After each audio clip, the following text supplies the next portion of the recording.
Baik, Assalamualaikum warahmatullahi wabarakatuh. Selamat pagi semuanya. Selamat pagi Ibu Nika Widya selaku dosen pengampu mata kuliah Bahasa Indonesia dan juga teman-teman semua yang saya banggakan. Kali ini kami dari kelompok 8 akan mempresentasikan materi mengenai karya ilmiah dan juga reproduksi karya ilmiah. Next. Next slide.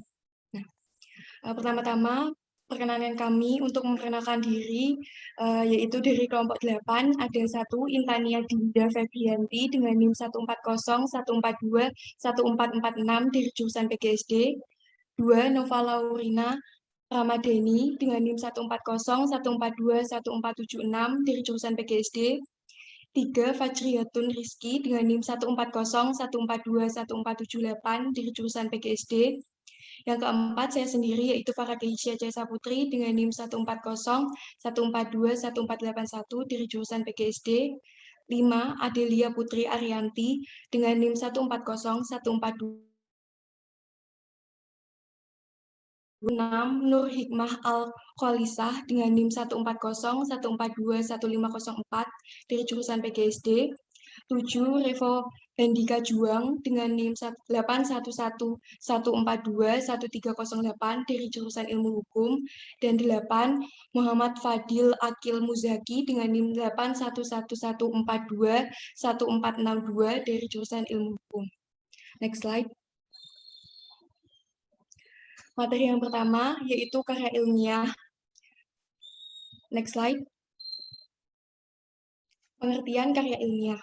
Karya ilmiah adalah suatu tulisan yang memuat kajian suatu masalah tertentu dengan menggunakan kaidah-kaidah keilmuan. Kaidah-kaidah keilmuan itu mencangkup penggunaan metode ilmiah dan pemenuhan prinsip-prinsip keilmiahan, seperti objektif, logis, empiris, sistematis, lugas, jelas, dan konsisten. Karya ilmiah dapat dipilah menjadi dua, yaitu karya ilmiah yang ditulis dengan berdasar pada hasil penelitian dan karya ilmiah yang ditulis dengan berdasar pada hasil pemikiran serius. Baik jenis 1 maupun jenis 2 dalam penulisannya tetap menggunakan metode analisis masalah yang bersifat mendekati kebenaran ilmiah. Next slide. Materi selanjutnya akan disampaikan oleh teman saya. Silakan. Baik, untuk manfaat karya ilmiah itu ada 7. Yang pertama, melatih untuk mengembangkan keterampilan membaca yang efektif.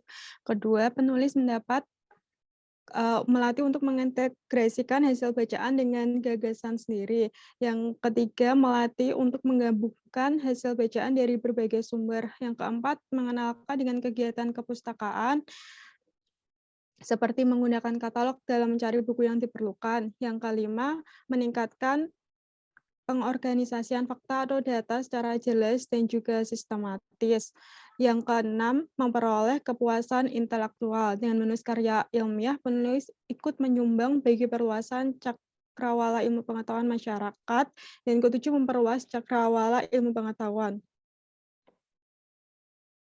Selanjutnya, materi akan disampaikan oleh anggota yang lain.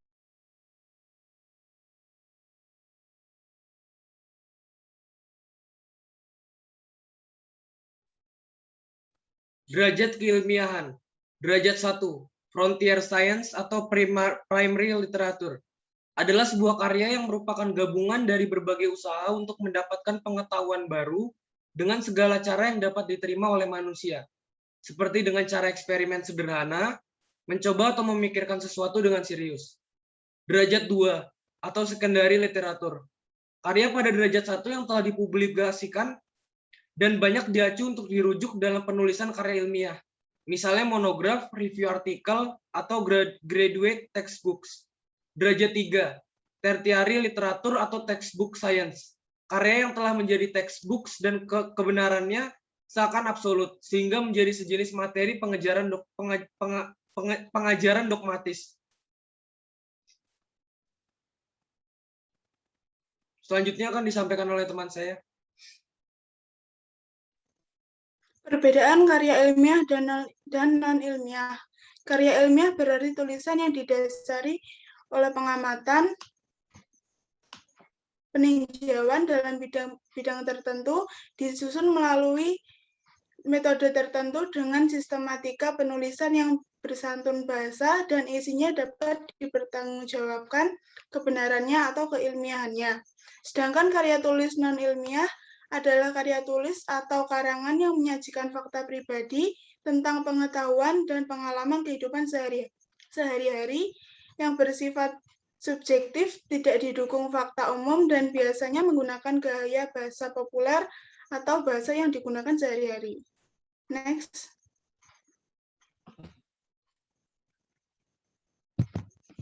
Karya tulis ilmiah. Ciri-ciri karya tulis ilmiah. Yang pertama, pembahasan suatu hasil penelitian bersifat faktual objektif.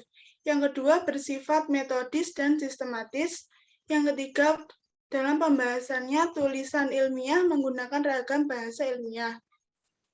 Yang keempat, logis. Yang kelima, netral. Yang keenam, menggunakan bahasa formal. Yang ketujuh, menyajikan fakta. Yang kedelapan, tidak pleonastik. Selanjutnya, ada macam-macam karya ilmiah jika dilihat dari tujuan pembuatannya. Yang pertama, karya ilmiah pendidikan, yaitu contohnya paper, praskripsi atau KTI, skripsi, tesis, dan disertasi. Yang kedua ada karya ilmiah penelitian, contohnya yaitu makalah seminar, laporan hasil penelitian, dan jurnal penelitian. Next. Selanjutnya, karya tulis non-ilmiah. Ciri-ciri karya tulis non-ilmiah yaitu yang pertama, ditulis berdasarkan fakta pribadi dan umumnya bersifat subjektif. Yang kedua, bahasanya bisa konkret atau abstrak.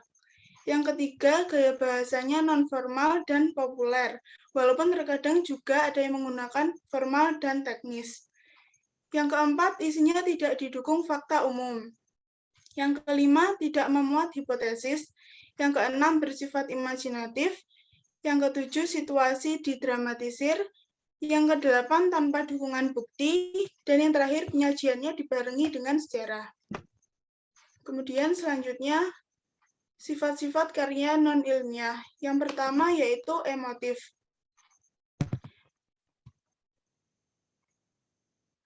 Emotif merupakan kemewahan dan cinta lebih menonjol, tidak sistematis, lebih mencari keuntungan dan sedikit informasi.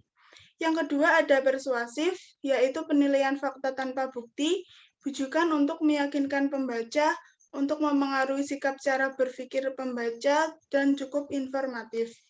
Yang terakhir ada deskriptif, merupakan pendapat pribadi yang sebagiannya imajinatif dan subjektif. Contoh-contoh dari karya tulis non-ilmiah adalah cerpen, novel, drama, dongeng, dan roman. Selanjutnya akan dilanjutkan oleh teman saya. Kriteria karya ilmiah. Yang pertama, struktur karya ilmiah terdapat pendahuluan. Bagian pendahuluan berisikan dasar-dasar penelitian ilmiah dilakukan, masalah yang diangkat, dan mekanisme penyelesaian masalah itu. Yang kedua, isi dan pembahasan. Bagian isi dan pembahasan ini bisa terdiri dari satu atau lebih bab. Jumlah bab pada bagian ini bergantung seberapa pelik pembedahan dan pembahasan dari bahan penelitian. Yang ketiga, kesimpulan. Pada bagian kesimpulan, berisikan kesimpulan dari hasil analisis pada bagian isi dan pembahasan. Kesimpulan yang disampaikan pada bagian ini berupa penjelasan singkat dan padat mengenai hasil analisis. Lalu ada ciri-ciri karya ilmiah. Yang pertama, reproduktif, tidak ambigu, tidak emotif, menggunakan bahasa baku, menggunakan kaidah keilmuan, bersifat dekoratif, terdapat kohesi, dan yang terakhir menggunakan kalimat efektif. Yang selanjutnya akan disampaikan oleh teman saya. Ya, proses dan tahapan penulisan karya ilmiah. Proses dan tahapan penulisan karya ilmiah sebagai proses mental. Penulisan karya ilmiah setidaknya melalui beberapa tahapan berikut. Yang pertama ada persiapan. Yang kedua studi pustaka pendukung. Ketiga pengumpulan data dan informasi pendukung. Yang keempat pengorganisasian materi. Yang kelima penulisan. Yang keenam revisi. Yang ketujuh penyuntingan. Dan yang kedelapan publikasi. Penjelasannya sebagai berikut. Pada tahap persiapan, tercangkup penggalian masalah berikut latar belakang pemilihannya, formulasi judul, dan penetapan tujuan penulisan. Tahap persiapan adalah tahap awal yang perlu dilakukan dalam menulis karangan ilmiah. Tahap ini terdiri dari memilih topik, menentukan judul, dan membuat kerangka karangan. Pada tahap 2, studi pusaka, dilakukan penjelajahan kepustakaan pendukung sekaligus penetapan perspektif teori yang akan digunakan dalam analisis. Dalam penulisan artikel setara hasil penelitian, data atau keterangan pendukung sangat diperlukan. Data itu dapat diperoleh dari hasil penelitian sendiri dan atau hasil penelitian orang lain. Data atau keterangan pendukung ini diupayakan yang relevan dan mutakhir. Pada tahap ini dapat diklasifikasikan menjadi beberapa bagian, yaitu data yang berkenaan dengan pokok persoalan yang dimuat pada pendahuluan, 2. Data yang berkenaan dengan materi-materi yang dikemukakan pada batang tubuh, yang ketiga, data yang berkenaan dengan simpulan atau penutup. Pada tahap 3, dalam menulis karangan ilmiah adalah pengumpulan data. Data dapat diperoleh dari beberapa sumber, yaitu media dan lapangan. Data yang diperlukan dapat diperoleh dari media internet ataupun media yang lain. Yang keempat, dalam pengorganisasian atau pengonsepan, data yang telah kita peroleh dibagi berdasarkan jenis, sifat, atau bentuk. Pada tahap ini dilakukan pengolahan dan penganalisian data dengan menggunakan teknik yang diperlukan.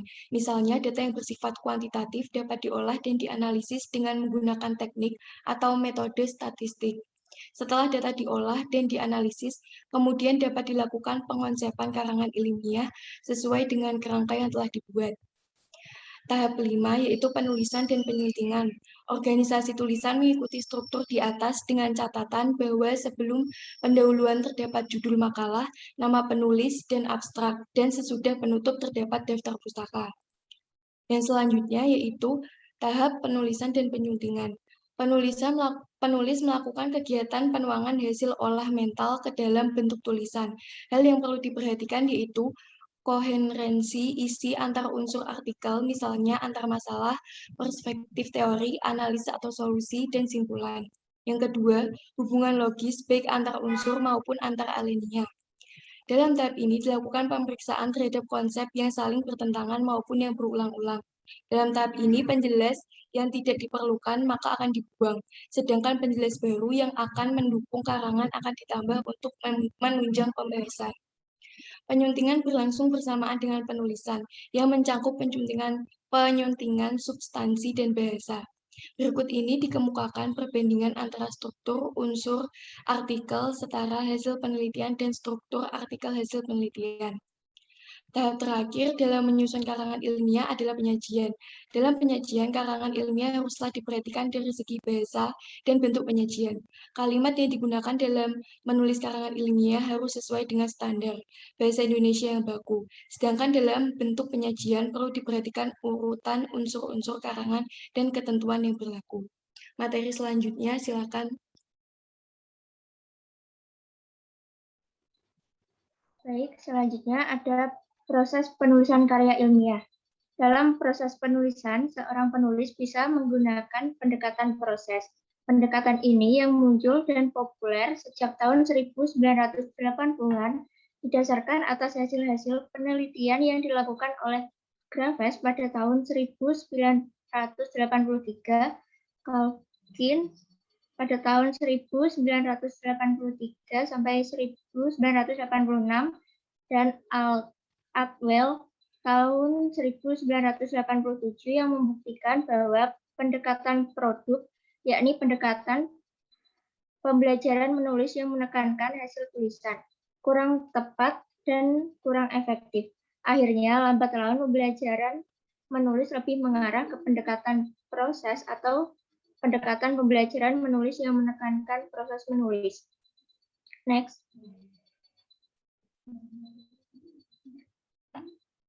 Tahap penulisan terdiri dari 1. Tahap prapenulisan. Pada tahap prapenulisan merupakan tahap persiapan. Tahap ini sangat penting dan menentukan tahap-tahap selanjutnya. Tahap ini biasanya menyita banyak waktu. Sebagian besar waktu penulis dihabiskan di tahap ini. Hal-hal yang dilakukan pada tahap ini yaitu 1. Pemilihan dan pembatasan topik, 2. Merumuskan tujuan, 3. Mempertimbangkan bentuk karangan, 4. Mempertimbangkan pembaca, 5. Mengumpulkan data pendukung, 6. Merumuskan judul, 7. Merumuskan tesis, 8. Menyusun ide dalam bentuk karangan atau outline. Yang kedua, ada tahap penulisan draft. Pada tahap membuat draft ini, waktu lebih difokuskan pada pengungkapan ide-ide dengan sedikit atau tidak sama sekali memperhatikan pada aspek-aspek teknis menulis seperti ejaan, penggunaan istilah, atau struktur bahasanya. Yang ketiga, ada tahap revisi. Ini merupakan tahap memperbaiki ide-ide dalam karangan. Merevisi bukanlah membuat karangan menjadi lebih halus, tapi kegiatan ini lebih berfokus pada penambahan, pengurangan, penghilangan, dan penyusunan kembali isi karangan sesuai dengan kebutuhan atau keinginan pembaca. Yang keempat, ada tahap penyuntingan. Fokus dari tahap ini adalah mengadakan perubahan-perubahan aspek mekanik karangan, yaitu memperbaiki karangan dengan memperhatikan aspek kebahasaan atau kesalahan mekanik yang lain. Tujuannya adalah untuk membuat karangan lebih mudah dibaca orang lain. Adapun aspek-aspek mekanik yang diperbaiki adalah penggunaan huruf besar, ejaan, struktur kalimat, tanda baca, istilah, dan kosakata, serta format karangan. Yang kelima, ada tahap publikasi. Tahap akhir proses penulis ialah mempublikasikan hasil tulisan dalam bentuk buku, jurnal, laporan, atau tulisan lain. Tahap publikasi ini akan membuat karya menjadi berarti atau lebih bermanfaat jika dibaca oleh orang lain. Sesuaikan tulisan dengan media publikasi yang akan kita tuju. Materi selanjutnya akan disampaikan oleh teman saya. Baik, materi yang selanjutnya adalah organisasi dan isi karya ilmiah. Organisasi karya tulis ilmiah disebut pula pembabakan karangan, menuntun penulis untuk menyusun organ atau komponen karangan yang diperlukan dan di mana ditempatkannya sesuai dengan konvensi naskah. Ada 3 komponen utama dalam karangan sesuai dengan konvensi, yaitu yang pertama ada komponen pelengkap awal atau bagian pendahulu, terdiri dari halaman judul. Yang kedua ada halaman pengesahan untuk tugas akhir dan sebagainya. Yang ketiga ada prakata. Yang keempat ada kata pengantar, ini bila diperlukan. Yang kelima ada seri atau abstrak dalam bahasa Indonesia. Yang keenam seri dalam bahasa Inggris.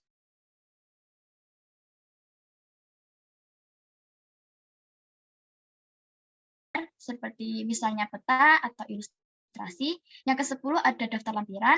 Yang ke-11 ada daftar lambung dan singkatan. Yang ke-12 ada daftar istilah yang harus diberi penjelasan. Next. Komponen utama atau bagian isi. Pada komponen ini terdiri dari bab pendahulu. Yang kedua ada bab deskripsi. Yang ketiga bab analisis. Yang keempat ada bab simpulan dan saran. Komponen pelengkap akhir atau bagian penyudah terdiri dari pustaka, lampiran, yang kemudian ada indeks atau penjurus dapat berupa indeks istilah atau nama. Yang keempat ada riwayat hidup penulis. Next.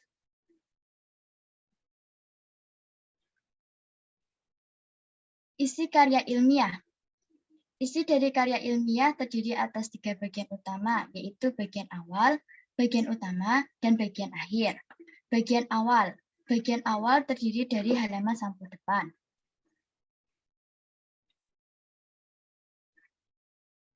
Yang terdiri dari judul penelitian, syarat penulisan karya ilmiah, lambang instansi, nama mahasiswa, tahun karya ilmiah, halaman judul. Halaman kedua yaitu ada halaman judul. Yang selanjutnya ada halaman pengesahan. Yang keempat ada halaman pernyataan. Yang kelima ada kata pengantar atau prakata. Yang keenam ada daftar isi. Yang ketujuh ada daftar tabel. Yang ke-8 ada daftar gambar. Yang ke-9 daftar lampiran. Yang ke-10 daftar isi, lambung, dan singkatan. Yang ke-11 intisari dan kata kunci. Bagian utama terdiri dari bab 1 pendahuluan,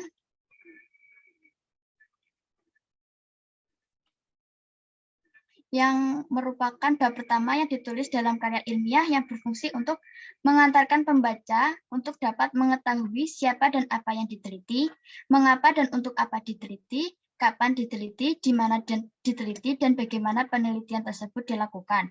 Pada bab ini memuat latar belakang, rumusan masalah, pertanyaan penelitian, tujuan penelitian, motivasi penelitian, manfaat penelitian, kontribusi penelitian, ruang lingkup dan batasan penelitian, dan sistematika penelitian.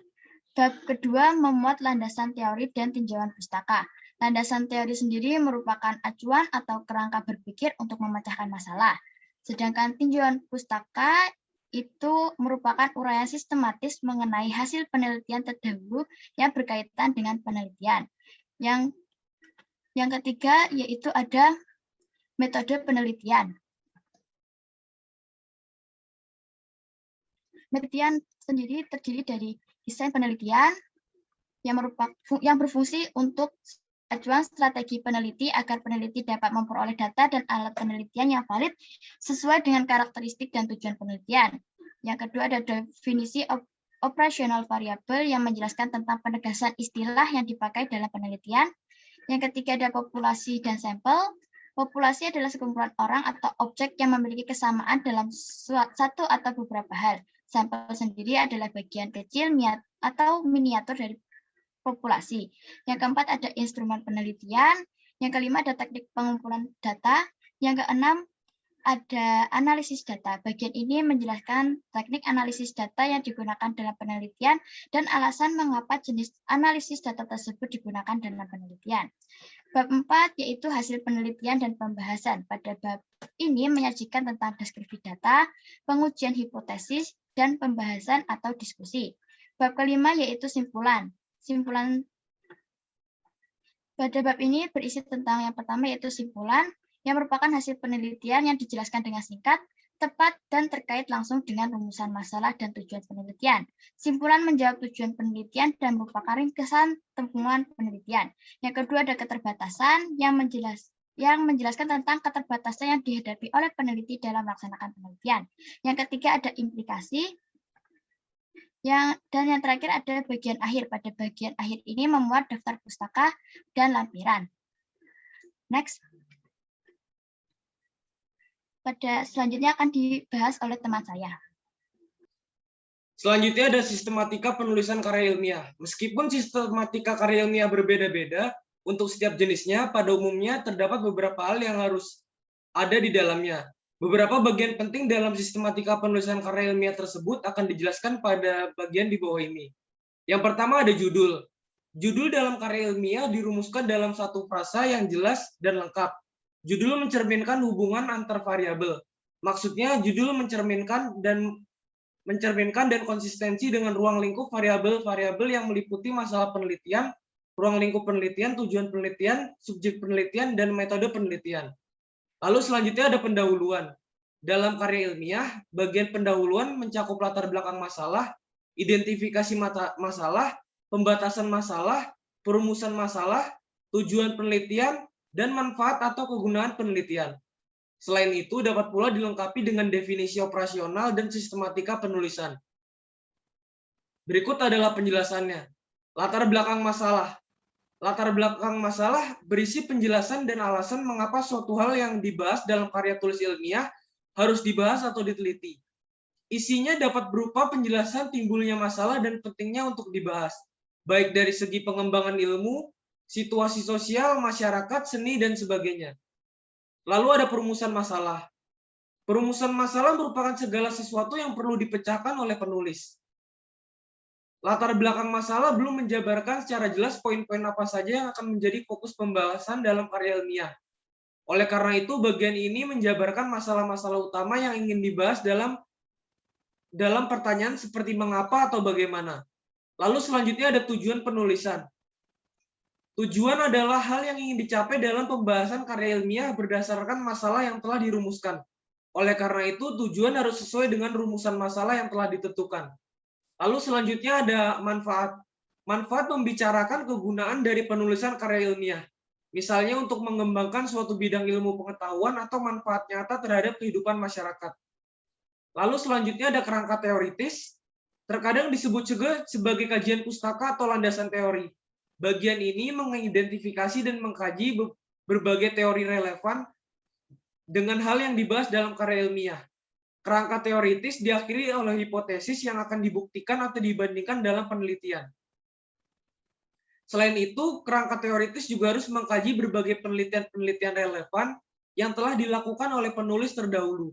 Langkah ini dilakukan untuk memperoleh wawasan adu pengetahuan baru yang telah ada sebelumnya, agar hal yang akan kita teliti tidak hanya menjadi duplikasi yang sia-sia. Lalu selanjutnya ada metode penelitian. Metodologi penelitian. Metodologi penelitian atau metode penelitian mencantumkan prosedur atau tahap-tahap penelitian yang akan digunakan, mulai dari persiapan penentuan sumber data, cara pengolahan data, hingga teknis pelaporannya. Penelitian dapat menggunakan bermacam metode penelitian yang disesuaikan dengan tujuannya sendiri. Metode penelitian yang dimaksud misalnya metode deskriptif. Metode deskriptif penelitian bertujuan untuk menggambarkan atau hanya mendeskripsikan fakta-fakta secara apa adanya tanpa adanya perlakuan apapun. Data yang dimaksud dapat berupa fakta yang bersifat kuantitatif ataupun kualitatif. Lalu selanjutnya ada metode eksperimen, yakni metode dengan tujuan untuk memperoleh gambaran atas suatu gejala setelah mendapatkan perlakuan. Artinya setelah terdapat percobaan yang dilakukan dalam metode ini yang kemudian dipaparkan hasilnya dalam laporan penelitian. Lalu selanjutnya ada metode penelitian tindakan kelas, yakni metode penelitian dengan tujuan untuk memperbaiki atau mengembangkan pengajaran yang dilaksanakan di kelas. Misalnya tentang motivasi belajar dan prestasi belajar siswa dalam kompetensi dasar tertentu. Tentunya metode ini akan melibatkan suatu pembelajaran di kelas dan dapat melibatkan lembar observasi dan tes. Lalu yang ke-9 dalam sistematika penulisan karya ilmiah adalah pembahasan. Bagian ini berisikan paparan mengenai isi pokok karya ilmiah, terkait dengan rumusan masalah dan tujuan penulisan yang telah dikemukakan sebelumnya. Data yang telah diperoleh dalam penelitian seperti hasil wawancara, survei, atau pengamatan dibahas dengan berbagai sudut pandang dan diperkuat oleh teori-teori yang telah dikemukakan sebelumnya. Jika diperlukan, pembahasan juga dapat dilengkapi berbagai sarana pembantu seperti tabel dan grafik. Karena tabel dan grafik merupakan cara efektif untuk menyajikan data dan informasi. Penulis juga harus menggunakan berbagai argumen yang telah dikemukakan dalam kerangka teoritis. Hal ini juga dapat mendiskusikan hasil alternatif yang dapat diraih dalam penelitian. Lalu ke-10 ada simpulan dan saran. Simpulan adalah pemaknaan kembali atau sintesis gabungan dari seluruh unsur penulisan karya ilmiah. Oleh karena itu perlu diuraikan kembali secara ringkas. Setelah itu peneliti harus menganalisis dan menyimpulkan berbagai implikasi yang ditimbulkan oleh simpulan penelitian. Selanjutnya ada daftar pustaka. Daftar pustaka memuat semua kepustakaan yang digunakan sebagai landasan dalam karya ilmiah. Baik itu yang terdapat dari sumber tertulis, berupa buku, artikel jurnal, karya ilmiah lain, dokumen resmi, maupun sumber-sumber lain yang ada di internet. Format penulisan daftar pustaka disusun berurutan secara alfabetis tanpa menggunakan nomor urut. Sumber tertulis yang memerlukan tempat lebih dari satu baris ditulis dengan jarak 1 spasi, sedangkan jarak antara sumber yang satu dengan yang lainnya adalah 2 spasi. Susunan penulisan daftar pustaka meliputi nama penulis yang disusun balik tahun terbit, titik koma tahun terbit, judul pustaka, titik koma kota terbit, dan yang terakhir titik koma penerbit. Sekian dari saya, akan dilanjutkan oleh teman saya.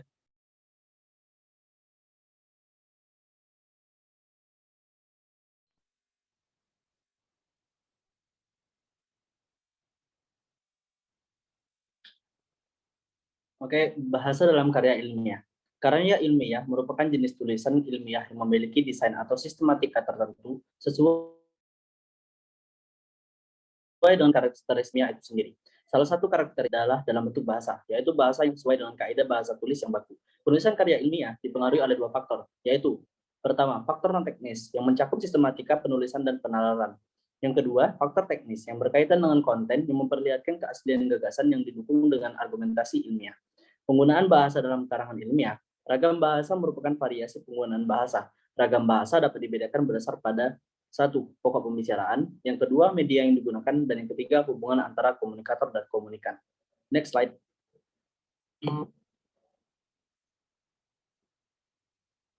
Sifat-sifat bahasa yang digunakan dalam karangan ilmiah. Penggunaan bahasa dalam karya atau artikel ilmiah harus mengacu pada sifat-sifat bahasa meliputi sifat. Yang pertama, objektif. Bahasa yang objektif adalah bahasa yang menggambarkan sesuatu pengalaman yang bagi semua halayak pemakai bahasa. Representasi pengalaman linguistik itu dipandang sama. Yang kedua, impersona.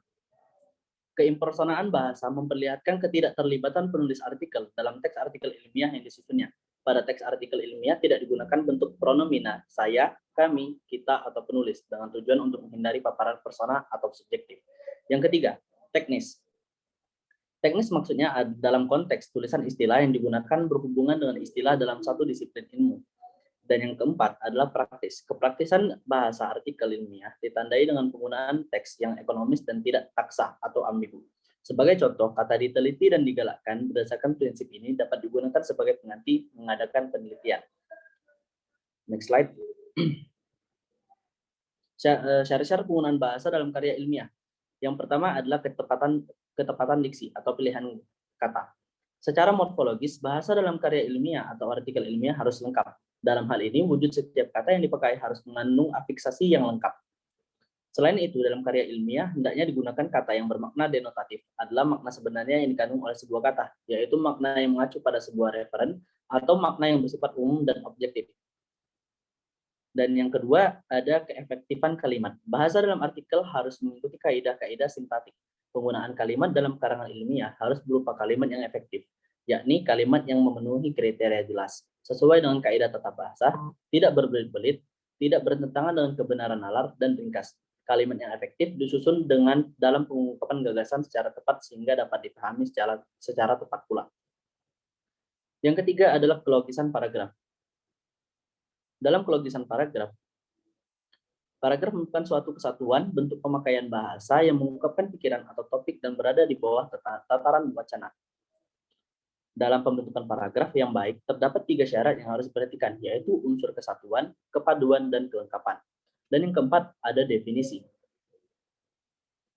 Dalam kegiatan menulis karangan ilmiah, penulis terkadang berhadapan dengan kata atau istilah yang perlu diberi batasan atau definisi. Istilah yang kita pakai tersebut diharapkan tidak menimbulkan kesalahpahaman antara penulis dan pembaca.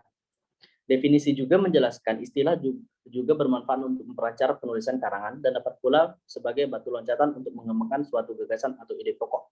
Jenis-jenis definisi. Yang pertama, ada definisi nominal. Definisi nominal biasanya digunakan dalam kamus. Yang kedua, ada definisi formal. Definisi formal biasa pula disebut dengan definisi logis, sebagaimana terlihat pada contoh berikut. Administrasi pendidikan adalah suatu proses yang berurusan dengan penciptaan, pemeliharaan, stimulasi, dan penyatuan tenaga-tenaga dalam suatu lembaga pendidikan, dalam usaha merealisasikan tujuan-tujuan yang telah ditentukan sebelumnya. Yang ketiga, definisi operasional. Definisi operasional digolongkan ke dalam definisi personal karena didasarkan atas kebutuhan seseorang.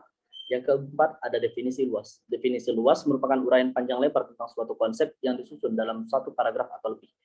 Yang kelima, ada definisi negasi. Definisi ini merupakan pengingkaran terhadap konsep yang dimaksud. Yang keenam, ada definisi dengan pertentangan. Definisi melalui pertentangan dimaksudkan untuk mempermudah pemahaman suatu konsep yang sulit untuk dijelaskan. Dan yang terakhir, ada definisi dengan contoh, yaitu definisi memperjelas suatu konsep. Definisi yang dapat dilakukan adalah melalui contoh. Materi selanjutnya akan disampaikan oleh rekan saya.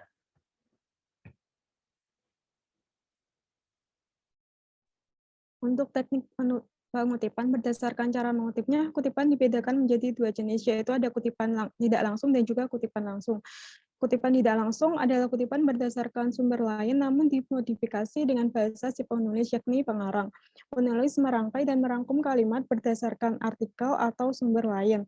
Untuk ketentuan penulisannya itu yang pertama tulis nama sumber kutipan, itu untuk memulai sebuah kutipan tanpa tahun dan juga nomor halaman. Kemudian untuk tulis sumber kutipan di akhir kalimat kutipan, itu ada nama, tahun, nomor halaman, itu dalam tanda kurung. Yang kedua itu tidak ditulis dalam tanda petik karena integral dalam teks, dan yang ketiga itu ketentuan spasi dan margin sama dengan teks yang lain. Contohnya, wujud penalaran ilmiah dalam pelaksanaannya sesuai dengan buah pikiran Sartre dan Peirce yang menyatakan bahwa penalaran induktif merupakan proses penalaran untuk menarik suatu prinsip atau sikap yang berlaku umum atau suatu simpulan yang bersifat khusus berdasarkan atas fakta-fakta khusus. Penalaran induktif mungkin merupakan generalisasi, analogi, atau hubungan kausal. Itu ditulis nama pengarang 1 dan nama pengarang 2, kemudian tahun dan juga nomor halaman. Untuk kutipan langsung pendek. Bila kutipan tidak langsung hanya terdiri atas beberapa paragraf atau satu, bahkan hanya beberapa kalimat saja, itu ketentuan penulisannya. Yang pertama, ditulis integral dalam teks. Yang kedua, tidak ditulis dalam tanda petik. Yang ketiga, sumber kutipan dapat diletakkan di awal maupun di akhir. Untuk sumber kutipan itu di awal, teks kutipan itu terdiri dari nama akhir pengarang, ditulis di luar tanda kurung, kemudian ada tahun dan juga nomor halaman, ditulis di dalam tanda kurung. Bila sumber kutipan di akhir teks kutipan, maka nama pengarang, tahun terbit, dan juga nomor halaman ditulis di dalam kurung. Bila pengarangnya 2 orang, sebutkan nama akhir pengarang pertama dan nama awal pengarang kedua. Bila pengarangnya lebih dari 2 orang, cukup menulis nama akhir pengarang pertama lalu diikuti tanda koma.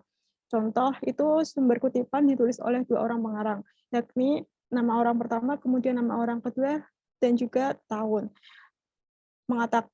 Yakni Bocklandt dan juga Bicklin tahun 1982 mengatakan bahwa bentuk data yang dikumpulkan dalam penelitian kualitatif bersifat deskriptif dan juga reflektif. Dalam penelitian ini, data yang dikumpulkan adalah data deskriptif karena data penelitian dideskripsikan seperti apa adanya. Kemudian ada kutipan langsung. Kutipan langsung adalah pernyataan yang ditulis dalam susunan kalimat aslinya tanpa mengalami perubahan sedikit pun. Dalam proses pengutipannya, kutipan langsung harus dibuat tepat seperti apa adanya sesuai dengan sumber yang dirujuk, termasuk bagaimana ejaannya, tanda baca, serta hal-hal lain yang ada dalam sumber asli. Ada 2 jenis kutipan langsung, yaitu ada kutipan langsung panjang dan kutipan langsung pendek. Nah, kedua kutipan ini berbeda cara menuliskan dan juga syaratnya. Yang pertama, kutipan langsung panjang. Kutipan langsung panjang lebih dari 40 kata atau lebih dari 3 baris ketikan dan penulisannya harus mengikuti aturan berikut. Itu yang pertama, teks diketik dalam spasi tunggal. Yang kedua, teks kutipan tidak dimasukkan dalam teks tetapi ditempatkan pada tempat tersendiri. Yang ketiga, pengetikan dibuat menjorok ke dalam dari teks dengan ketentuan dimulai pada ketukan kalimat 1 bab dari garis tepi sebelah kiri. Yang keempat, kutipan langsung panjang tidak diapit dengan tanda petik, dan yang terakhir, sumber kutipan berupa nama pengarang, tahun terbit, serta halaman dari sumber rujukan tidak dimasukkan ke dalam teks kutipan. Contoh bisa dilihat pada layar presentasi yang ditampilkan.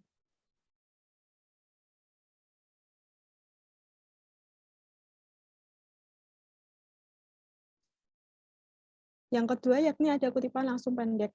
Kutipan langsung pendek itu adalah kutipan yang kurang dari 40 kata atau kurang dari 3 baris. Ketentuan penulisannya itu yang pertama ditulis dalam teks dengan mengikuti jarak spasi teks yang diikuti. Yang kedua diapit dengan tanda petik, dan yang terakhir sumber kutipan dapat diletakkan di awal maupun di belakang. Untuk peletakan sumber kutipan di awal, nama sumber ditulis di luar tanda kurung, sedangkan tahun terbit dan juga nomor halaman ditulis dalam kurung. Contohnya, mengenai pemakaian bahasa logika senada dengan pernyataan yang berbunyi tanda kurung, pemakaian alat bahasa seperti kata, kalimat secara tepat sehingga setiap kata hanya mempunyai satu fungsi tertentu saja dan setiap kalimat hanya mewakili satu faktual saja. Itu di dalam kurung ada nama, kemudian ada tahun dan juga nomor halaman. Untuk teknik daftar pustaka, sistem rujukan dalam konteks karya ilmiah merupakan sebuah data informasi atau sumber untuk menunjukkan dari mana sebuah kutipan diambil, sehingga dapat disesuaikan atau dipertanggungjawabkan. Nah, ada beberapa sumber yang dapat diacu dalam merujuk. Yang pertama itu ada buku. Indikator yang harus ada dalam menyusunkan berbuku itu yang pertama ada nama pengarang, tahun terbit, judul, nama kota tempat publikasi, nama lembaga yang mempublikasikan atau yaitu ada penerbit, ada urutan teknik penulisan, daftar rujukan, itu ditulis seperti berikut. Yang pertama ada nama keluarga, nama depan, tahun cetak, judul, kota, penerbit. Contohnya Cianci John tahun 2016, itu judulnya Radical Environmentalism, Natural Identity and More Than Human Agency, New York, Palgrave. Yang kedua ada koran atau majalah. Hal-hal yang perlu diperhatikan dalam rujukan dari koran adalah yang pertama, nama pengarang ditulis paling awal, lalu diikuti tanggal, bulan, dan juga tahun terbit. Judul artikel yang dikutip ditulis dengan cetak biasa dan berhuruf besar pada setiap awal kata, kecuali kata tugas. Yang kedua, nama majalah ditulis dengan huruf kecil, kecuali huruf pertama setiap kata dan ditulis miring. Nomor halaman disebut pada bagian akhir. Yang ketiga, judul artikel ditulis di antara tanda petik. Contohnya, Fauzan, Ali, 12 Juni 2000. Judulnya Krisis Energi dalam Jawa Pos, halaman 4. Yang ketiga itu ada rujukan dari dokumen resmi pemerintahan atau suatu lembaga. Nah, rujukan berupa dokumen resmi negara dan juga lembaga, contohnya Pusat Pembinaan dan Pengembangan Bahasa tahun 1990, Pedoman Penulisan Laporan Penelitian, Jakarta, Departemen Pendidikan dan juga Kebudayaan. Yang keempat ada rujukan dari internet. Rujukan dari internet itu ada 4, yaitu yang pertama ada rujukan dari internet berupa karya individual, yang kedua rujukan dari internet berupa artikel jurnal, yang ketiga ada rujukan dari internet berupa bahan, dan yang keempat ada rujukan dari internet berupa pos elektronika, yaitu pos L pribadi.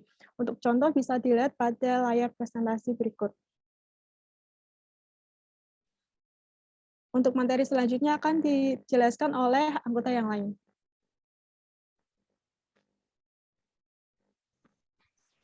Jenis-jenis karya ilmiah. Berikut adalah jenis-jenis umum dari karya tulis ilmiah yang bersifat ilmiah dan akrab disusun maupun dibaca oleh kalangan akademisi. Yang pertama ada artikel ilmiah.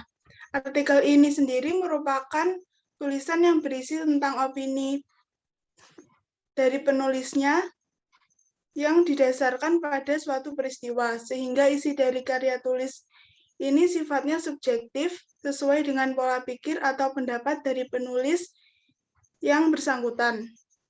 Dibandingkan karya tulis jenis lainnya, karya tulis yang satu ini adalah yang paling sering dijumpai.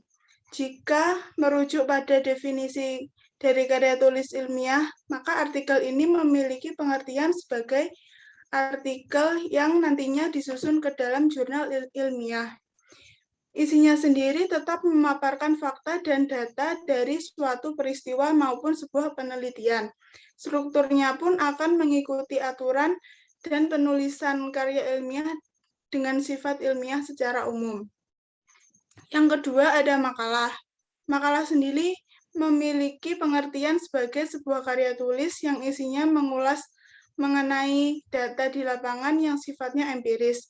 Sifat lain yang dimiliki selain empiris yaitu objektif, yaitu terhadap permasalahan yang tengah berkembang di tengah masyarakat. Selain itu, isi dari makalah juga seringkali merupakan hasil analisa logis dari penulis. Yang ketiga, ada tesis. Tesis merupakan salah satu karya ilmiah yang wajib disusun oleh mahasiswa di program magister atau S2.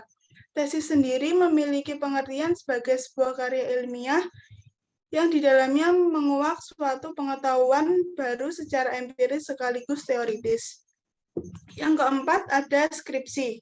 Skripsi sendiri memiliki definisi sebagai karya ilmiah yang ditulis berdasarkan penelitian yang memiliki ruang lingkup lebih kecil. Skripsi juga disusun dengan menggunakan opini dari penulis setelah menyimpulkan hasil pendapat dan hasil data dari peneliti sebelumnya. Sedangkan untuk metodologinya yang digunakan biasanya metode kualitatif maupun kuantitatif. Yang kelima ada disertasi. Disertasi adalah karya tulis yang disusun dari temuan original dari penulis melalui kegiatan penelitian. bisa juga diartikan sebagai karya ilmiah yang memaparkan temuan penulis dari suatu pendapat yang kemudian dibuktikan secara ilmiah. Isi dari disertasi sendiri akan memaparkan hasil penelitian secara empiris dan teoritis.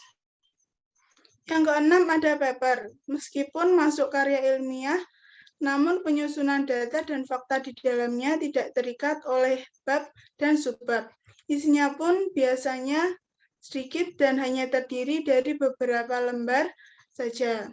Yang terakhir ada kertas kerja. Kertas kerja juga termasuk jenis karya tulis ilmiah yang mirip dengan makalah, namun isinya memaparkan suatu hal melalui analisis yang lebih mendalam. Istilah lain untuk menyebut karya tulis ini adalah work paper. Terima kasih, silakan dilanjutkan oleh teman yang lain.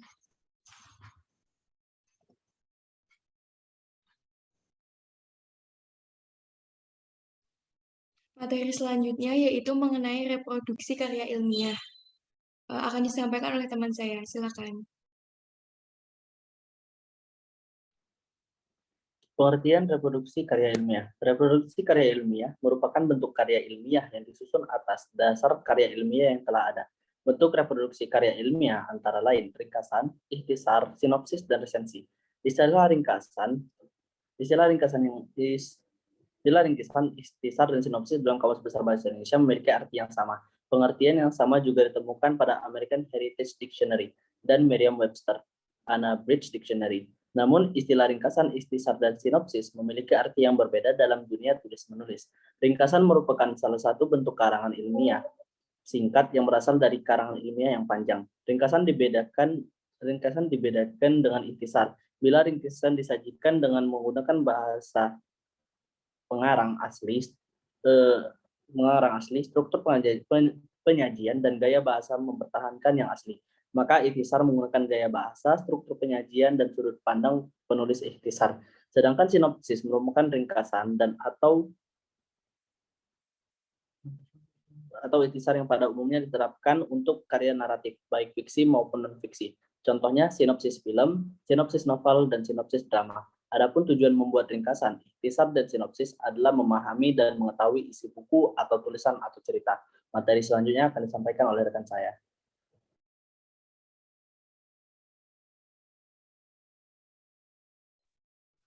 Ringkasan. Ringkasan ialah penyajian singkat dari suatu karangan asli tetapi tetap mempertahankan urutan isi dan sudut pandang pengarang asli. Menurut Keraf, ahli bahasa ternama Indonesia, ringkasan atau precis adalah suatu cara yang efektif untuk menyajikan suatu karangan yang panjang dalam bentuk yang singkat. Karena suatu ringkasan bertolak dari penyajian suatu karya asli secara singkat, maka ia merupakan suatu keterampilan untuk mengadakan reproduksi dari hasil karya yang sudah ada. Kata precis yang dipakai untuk pengertian ini sebenarnya berarti memotong atau memangkas. Ada juga bentuk-bentuk ringkasan. Yang pertama, ringkasan dalam bentuk abstrak. Abstrak atau ringkasan dimaksudkan untuk uraian yang sesingkat-singkatnya tentang segala pokok yang dibahas. Yang kedua, ringkasan dalam bentuk sinopsis. Ringkasan dalam bentuk sinopsis biasanya dilakukan pada buku seperti karya fiksi dan non-fiksi. Yang ketiga, ringkasan dalam bentuk simpulan merupakan bentuk ringkasan yang menyatakan gagasan utama dari uraian atau pembicaraan dengan memberikan penekanan pada ide sentral serta penyelesaian dari permasalahan yang diungkap. Next.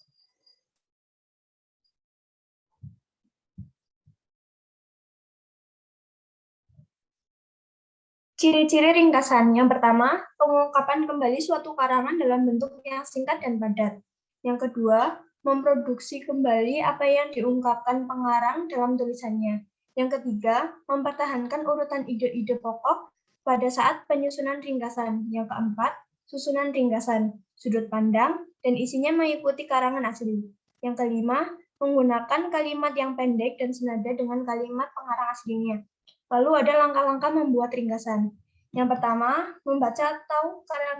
membaca bacaan atau karangan asli untuk mengetahui pesan umum maksud pengarang. Sebelum menulis ringkasan, harus membaca seluruh isi naskah asli secara berulang-ulang untuk mengetahui maksud dari sudut pandang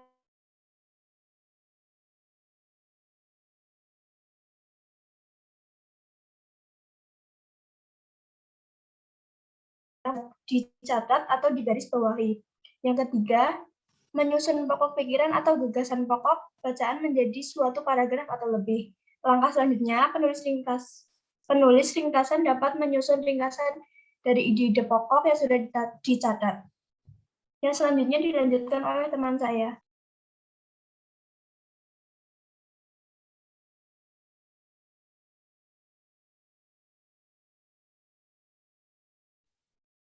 Selanjutnya yaitu ikhtisar. Yang pertama yaitu pengertiannya. Ikhtisar merupakan suatu bagian dari tulisan yang menyampaikan suatu informasi yang penting dari sebuah tulisan dalam bentuk yang sangat singkat. Ikhtisar adalah penulisan pokok-pokok masalah penulisan yang tidak harus berurutan, boleh secara acak atau disajikan dalam bahasa pembuatan ikhtisar tanpa mengubah tema sebuah wacana. Ikhtisar berfungsi sebagai garis-garis besar masalah dalam sebuah wawancara yang berukuran pendek atau sedang. Ikhtisar yaitu penyajian singkat dari suatu karangan asli yang tidak perlu memberikan isi dari seluruh karangan itu secara proporsional. Yang kedua yaitu fungsi ikhtisar. Salah satu fungsi ikhtisar yaitu menghemat kata sehingga tidak menggunakan kalimat yang panjang dan berkesan bertele-tele. Ikhtisar juga berfungsi untuk membantu pembaca memahami dan mendapatkan ide tentang masalah yang dibahas dalam suatu teks. Ikhtisar juga dapat mempengaruhi seseorang untuk membaca teks asli karena merasa penasaran setelah membaca ikhtisar. Yang selanjutnya yaitu ciri-ciri ikhtisar. Beberapa ciri-ciri ikhtisar dapat dilihat sebagai berikut, yaitu yang pertama, mengandung kata-kata yang lugas dan tidak bertele-tele. Yang kedua, menunjukkan gagasan inti dari suatu teks. Yang ketiga, bisa tidak berurutan namun tidak mengubah isi teks asli. Yang keempat, bebas mengombinasikan kata dan frasa namun tidak mengubah isi teks asli. Selanjutnya yaitu struktur kebahasaan ikhtisar. Yang pertama yaitu tidak mempertahankan gagasan. Yang kedua, bebas mengombinasikan kata-kata asal tidak menyimpang dari inti. Yang ketiga, tujuannya tidak mengambil inti. Yang selanjutnya yaitu cara membuat teks ikhtisar. Yang pertama, membaca teks asli. Untuk membuat ikhtisar, kita harus membaca teks asli. Teks asli bisa dibaca lebih dari sekali untuk memastikan dan memahami isi teks secara keseluruhan. Yang kedua, menuliskan gagasan utama dan pokok pikiran teks asli.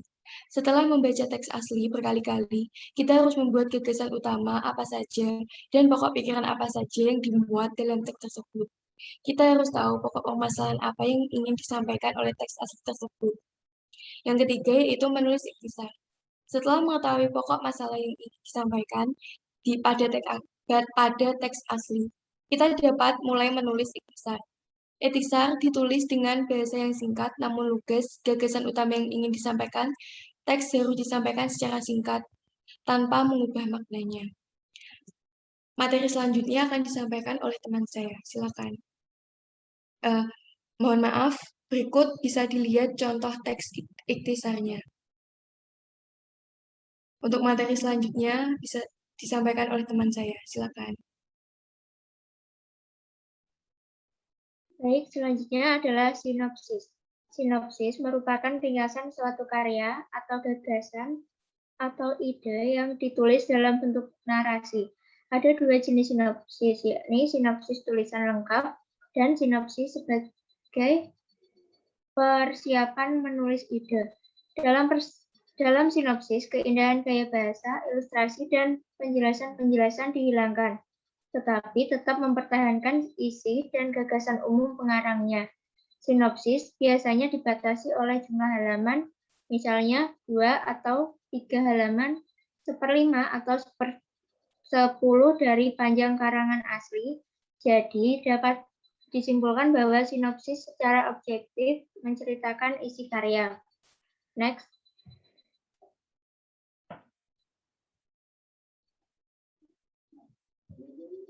Ciri-ciri sinopsis. Yang pertama, alur atau plot atau jalan cerita sebaiknya disusun secara kronologis dan tepat. Alur sinopsis sebaiknya sama dengan alur aslinya. Yang kedua, bahasa yang digunakan mengutamakan aspek persuasif. Yang ketiga, terdapat ajakan atau rangsangan atau motivasi bagi calon pembaca untuk membaca buku tersebut. Yang keempat, menampilkan konflik yang menarik secara singkat membuat calon pembaca penasaran. Selanjutnya ada langkah-langkah menyusun sinopsis. Yang pertama yaitu, bacalah naskah asli berulang kali sampai benar-benar diketahui maksud dan pandangan pengarang. Yang kedua, pada saat membaca perlu digarisbawahi atau dicatat ide sentralnya, baik pokok pikiran, kalimat pokok, atau kalimat inti. Yang ketiga, kesampingkan dulu teks asli sesudah dicatat ide sentral atau hal-hal pokok yang telah diketahui, kemudian kembangkan catatan-catatan tersebut dengan bahasa sendiri. Yang keempat, pergunakanlah kalimat-kalimat dan menggunakan kalimat sederhana yang efektif. Yang kelima, ringkaslah kalimat menjadi frase dan frase menjadi kata. Yang keenam, bila terdapat rangkaian ide atau gagasan dari beberapa alinea, maka ambillah ide sentralnya saja atau pokok pikiran dan kalimat pokok atau intinya. Yang ketujuh, buanglah beberapa alinea yang dapat diwakili dengan satu alinea saja atau sebaliknya, dan pertahankan alinea yang memang harus dipertahankan. Yang kedelapan, pertahankanlah kalimat yang tidak memungkinkan untuk disederhanakan, sehingga keaslian karya pengarang tetap dapat dipertahankan pula, yaitu kata kunci yang ada pada kalimat tersebut. Yang kesembilan, buanglah seluruh kata tugas yang memungkinkan untuk dibuang, tetapi pertahankanlah susunan ide yang tersusun sesuai naskah aslinya. Yang ada materi selanjutnya akan disampaikan oleh teman saya. Terima kasih. Baik, materi yang selanjutnya adalah artikel ilmiah. Pengertian artikel ilmiah. Artikel ilmiah sebagai bagian dari karya ilmiah adalah karya ilmu pengetahuan yang menyajikan fakta umum dan ditulis menurut metodologi penulisan yang baik dan benar. Menurut Broto Wijoyo tahun 2002. Menurut Sutyono tahun 2011, artikel ilmiah adalah karya tulis yang dirancang untuk dimuat di jurnal atau buku kumpulan artikel, ditulis dengan tata cara ilmiah disesuaikan dengan konvensi ilmiah yang berlaku. Dari dua pengertian tokoh ini dapat disimpulkan bahwa artikel ilmiah adalah suatu tulisan yang berisi kumpulan ide, gagasan, dan hasil pemikiran dari seseorang atau sekelompok orang yang melalui proses penelitian, pengamatan, kajian, dan evaluasi ke dalam suatu bentuk laporan tertulis sesuai dengan sistematika, metodologi, metode, dan kaidah tertentu. Artikel ilmiah biasanya akan digunakan sebagai referensi untuk melaksanakan penelitian selanjutnya. Bahasa artikel ilmiah. Menurut Broto Wijoyo tahun 2002, artikel ilmiah sebagai bagian karya ilmiah selalu ditulis dengan bahasa yang konkret. Gaya bahasanya formal, kata-katanya teknis, dan didukung dengan fakta umum yang dapat dibuktikan benar tidaknya. Dalam menulis artikel ilmiah, kita menggunakan ragam bahasa ilmiah atau ragam bahasa baku. Ragam bahasa ilmiah sendiri mempunyai pengertian sebagai sarana verbal yang digunakan untuk mengomunikasikan proses kegiatan dan hasil penelitian ilmiah. Misalnya dalam penulisan laporan yang berbentuk surat, artikel maupun berbentuk naskah laporan, hasil penelitian, makalah, skripsi, tesis, dan disertasi. Ciri ragam next.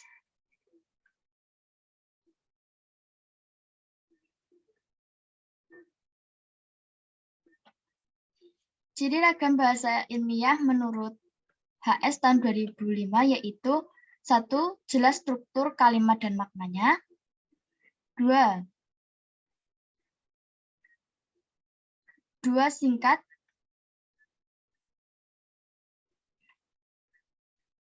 Berisi analisis dan pembuktian, menyajikan konsep secara lengkap. Tiga, cermat dalam memilih istilah kata, ejaan, bentuk kata, kalimat, paragraf, dan penalarannya. 4, mereproduksi konsep atau temuan yang sudah ada dan mengembangkannya dengan temuan baru atau konsep yang belum pernah ada. 5, objektif, dapat diukur kebenarannya secara terbuka oleh umum, menghindarkan bentuk persona dan ungkapan subjektif. 6, menggunakan unsur baku seperti kosakata atau istilah, sudut pandang, permasalahan, tujuan, penggunaan landasan teori, pembahasan, serta kesimpulan dan saran. Nazar tahun 2004 mengemukakan beberapa ciri ragam bahasa ilmiah sebagai berikut, yaitu kaidah bahasa Indonesia yang digunakan harus benar sesuai dengan kaidah pada bahasa Indonesia baku, baik kaidah tata ejaan maupun tata bahasa. Yang kedua yaitu ide yang diungkapkan harus benar sesuai dengan fakta atau dapat diterima akal sehat. 3, ide yang diungkapkan harus tepat dan hanya mengandung satu makna. Hal ini tergantung pada ketepatan memilih kata dan penyusunan struktur kalimat. Yang keempat, kata yang dipilih harus bernilai denotatif. Yang kelima, ide yang diungkapkan dalam kalimat harus padat isi. Yang keenam, pengungkapan ide dalam kalimat dan alenia harus lugas. Next.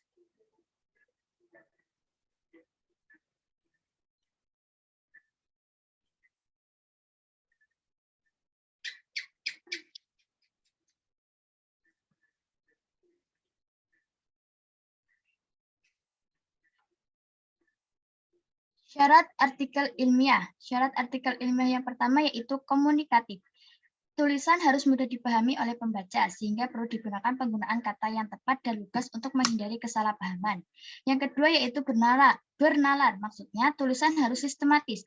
Isi pikiran yang dikemukakan disusun berurutan, sehingga membentuk suatu hubungan antar kalimat yang bersistem dan koheren. Yang ketiga yaitu ekonomis. Kata dan kalimat yang digunakan harus padat dan berisi. Yang keempat, berdasarkan landasan teori yang kuat.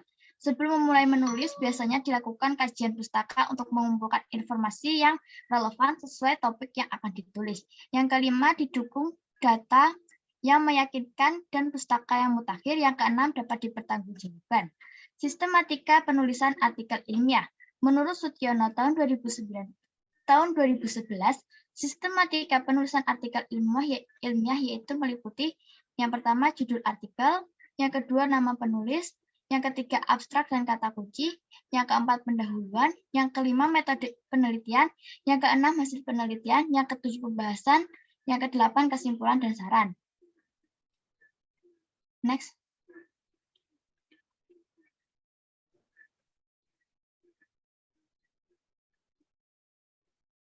Materi selanjutnya akan disampaikan oleh teman saya. Terima kasih. Abstrak. Pada bagian abstrak, abstrak adalah sebuah uraian singkat atau ringkasan dari sebuah karya tulis ilmiah yang ditunjukkan untuk membantu seorang pembaca agar dapat dengan mudah dan cepat untuk melihat tujuan dari penulisnya. Terdapat 3 fungsi abstrak. Yang pertama, yaitu sebagai komponen utama laporan hasil penelitian. Dalam setiap laporan hasil penelitian, abstrak berfungsi sebagai salah satu komponen yang harus ada di bagian awal laporan hasil penelitian. Tanpa keberadaan abstrak, sebuah laporan hasil penelitian menjadi tidak lengkap, sehingga lebih sulit untuk dipelajari. Yang fungsi yang kedua adalah sebagai gambaran umum mengenai isi laporan penelitian. Seperti yang telah dijelaskan di atas, abstrak merupakan tulisan singkat yang isinya adalah gambaran umum mengenai isi laporan penelitian. Tanpa abstrak, sebuah laporan penelitian menjadi lebih sulit untuk dipelajari. Untuk mempelajarinya harus melihat seluruh bagian isi laporan penelitian terlebih dahulu. Dan yang fungsi abstrak yang ketiga adalah sebagai bahan pertimbangan bagi para pembaca laporan penelitian. Sebelum membaca keseluruhan isi, pembaca laporan penelitian dapat membaca abstrak terlebih dahulu untuk mengetahui apakah isi ataupun bahasan laporan penelitian sesuai atau tidak dengan apa yang dicari oleh pembaca. Kemudian ada sifat abstrak. Abstrak harus bersifat informatif dan deskriptif. Artinya, setiap informasi yang terkandung pada abstrak tersebut harus berdasarkan fakta. Dengan kata lain, sangat tidak diperkenankan untuk mencantumkan informasi yang tidak ada faktanya yang jelas dalam isi artikel atau suatu abstrak. Secara ringkas, sifat abstrak terbagi sebagai berikut. Yang pertama ringkas, yang kedua jelas, yang ketiga tepat, yang keempat berdiri sendiri, dan yang kelima objektif. Next slide.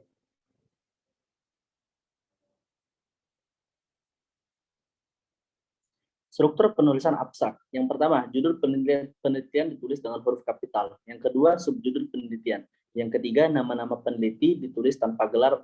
Yang keempat, nama institusi dalam kurung jurusan atau fakultas atau unit kerja peneliti dan alamatnya. Yang kelima, alamat email yang dicantumkan hanya alamat email ketua peneliti. Yang keenam, judul abstrak ditulis dengan huruf kapital. Yang ketujuh, abstrak dibuat dengan teks rata kanan kiri atau justify text. Dan yang kedelapan, kata-kata kunci dibuat rata kanan kiri atau justify text. Jenis-jenis abstrak. Yang pertama ada abstrak informatif, merupakan abstrak dokumen yang terpenting, sangat umum, informasi kuantitatif dan kualitatif. Yang kedua ada abstrak indikatif, menunjukkan isi sebuah artikel dan berisi pernyataan umum tentang sebuah dokumen, tanpa disertai informasi terperinci mengenai hasil tujuan serta data kuantitatif. Yang ketiga ada abstrak ulasan atau kritis. Pengabstrak tidak hanya menjelaskan isi dari dokumen asli, tetapi mengevaluasi atau menilai, memberi pendapat dan dapat pula menganalisa kerjanya bahkan cara penyajiannya. Yang keempat ada abstrak pokok. Ditulis untuk menarik perhatian pembaca terhadap suatu dokumen. Ditulis dengan sederhana, ringan dan tidak terlalu resmi. Abstrak ini lebih banyak ditulis oleh pengarang atau redaksi. Yang kelima ada abstrak terarah atau miring. Dalam abstrak ini, satu artikel atau dokumen dapat dibuat lebih dari satu abstrak yang ditujukan pada bidang-bidang tertentu. Yang keenam, ada abstrak statistik atau numerik, menyajikan data dalam bentuk tabel atau numerik. Abstrak jenis ini ringkas dan mudah dibaca, banyak dipergunakan untuk memproyeksikan kecenderungan pertumbuhan penduduk, pasar, dan konsumsi. Yang ketujuh, ada abstrak informatif indikatif. Perpaduan abstrak informatif dan indikatif. Sebagian dari abstrak ditulis dengan gaya informatif. Sedangkan aspek dokumen yang kurang penting ditulis dengan gaya indikatif. Dan yang terakhir adalah abstrak mini, merupakan abstrak yang menguatkan judul dokumen yang diabstrak, tidak membuat analisis dengan penulisan yang sangat cepat. Judul artikel sebagai alat pemberitahuan bagi pembaca. Ada juga hal-hal yang penting dalam membuat abstrak. Yang pertama, tidak adanya informasi baru. Abstrak tidak boleh mengandung informasi baru yang tidak tercantum di dalam artikel utama. Yang kedua adalah menghindari singkatan dan istilah. Singkatan dan istilah yang tidak umum sebaiknya tidak digunakan dalam abstrak. Dan yang ketiga ada sekali saja. Kalimat-kalimat yang dicantumkan dalam abstrak masing-masing mempunyai arti yang unik dan menyampaikan informasi yang unik pula. Karena ruang yang terbatas, informasi harus disampaikan sekali saja. Dan yang keempat adalah panjang abstrak. Untuk artikel ilmiah, panjang abstrak biasanya berkisar antara 150 hingga 250 kata. Materi selanjutnya akan disampaikan oleh rekan saya.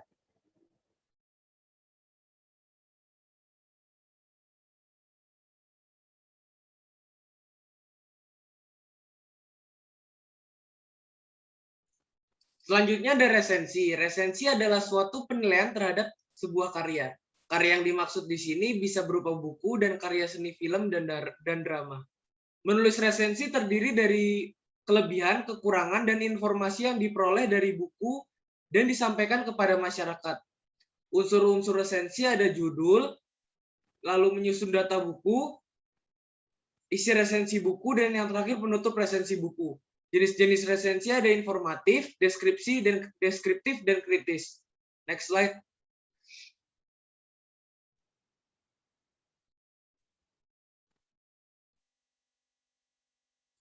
Tujuan dan manfaat resensi. Tujuan resensi yang pertama, mengetahui kelebihan dan kekurangan buku yang diresensi. Dua, memberikan gambaran kepada pembaca dan penilaian umum dari sebuah karya secara ringkas. 3, memberikan masukan kepada penulis berupa kritis dan saran terhadap isi, substansi, dan cara penulisan buku. Lalu yang keempat, mengetahui latar belakang dan alasan buku tersebut diterbitkan dan menguji kualitas buku dan membandingkannya. Lalu ada manfaat resensi. Yang pertama sebagai bahan pertimbangan, yang kedua sarana promosi buku, 3 memberi masukan pada pembuat karya, dan yang keempat ada pengembangan kreativitas, dan yang terakhir ada nilai ekonomis. Next slide. Ya, selanjutnya saya kembalikan kepada teman saya, moderator. Next slide. Sekian presentasi materi karya ilmiah dan reproduksi karya ilmiah yang dapat kelompok kami sampaikan. Bila ada kesalahan dalam pengucapan dan perbuatan, mohon dimaafkan. Terima kasih. Wassalamualaikum warahmatullahi wabarakatuh.